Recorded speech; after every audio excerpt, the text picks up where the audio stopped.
Beaucoup pensent que la puissance se montre dans le bruit. Parler fort, réagir immédiatement, afficher sa colère, répondre à chaque provocation. Mais les hommes les plus dangereux, ceux qu'on ne voit jamais venir, ceux qui marquent les esprits, sont souvent silencieux. Ils ne parlent pas inutilement, ils agissent. Et dans leur silence, il y a une certitude absolue. Beaucoup parlent sans arrêt, non pas parce qu'ils ont quelque chose d'important à dire, mais parce qu'ils essayent de remplir un vide. Le vide de l'attention, le vide de la validation, le vide du manque d'estime de soi. Parler constamment, c'est souvent une tentative désespérée d'exister aux yeux des autres, une façade. Le silence, lui, dérange ces personnes, parce qu'il les confronte à elles-mêmes. Et ça est insupportable pour ceux qui ne sont pas en paix avec leur propre esprit.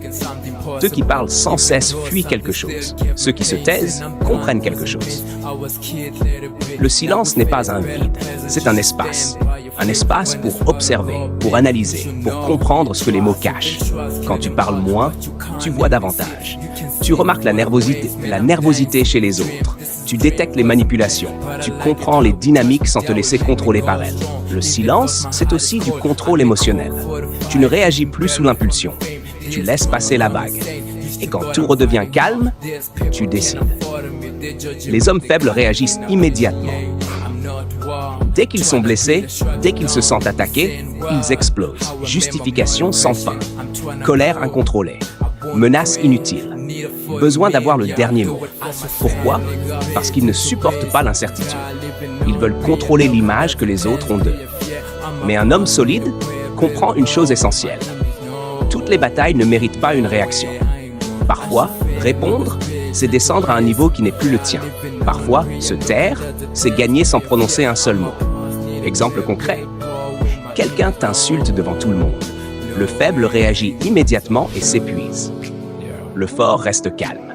Et en quelques secondes, tout le monde comprend qui est réellement dangereux.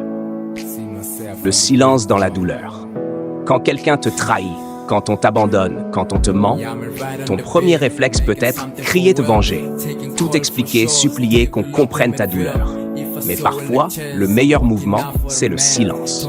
Parce que le silence dans la douleur est une forme de dignité. Tu ne donnes plus ton émotion à ceux qui t'ont blessé. Tu ne leur offres plus ton énergie. Tu te retires. Et dans ce retrait, quelque chose se reconstruit. Un homme qui souffre en silence devient plus fort, parce qu'il n'attend plus rien de ceux qui l'ont détruit. Beaucoup confondent calme et faiblesse. Ils pensent que ne pas réagir, c'est avoir peur. Erreur. Un homme calme peut être extrêmement dangereux, non pas parce qu'il menace, mais parce qu'il contrôle tout, ses émotions, ses impulsions, ses décisions. Et ça demande une force mentale que peu de gens atteignent réellement.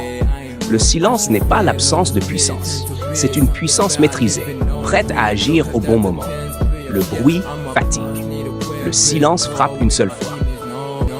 Le vrai niveau, c'est quand tu n'as plus besoin de convaincre tout le monde de répondre à chaque provocation, de prouver ta valeur, constamment de courir après la validation des autres. Tu travailles en silence, tu progresses dans l'ombre, tu évolues sans chercher l'attention et les résultats parlent à ta place. Un jour, ceux qui doutaient de toi se tairont en te regardant, parce que ton existence suffira à répondre à toutes leurs questions.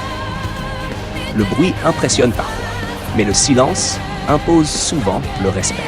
Abonne-toi, si toi aussi tu apprends à devenir plus calme, plus solide et plus dangereux.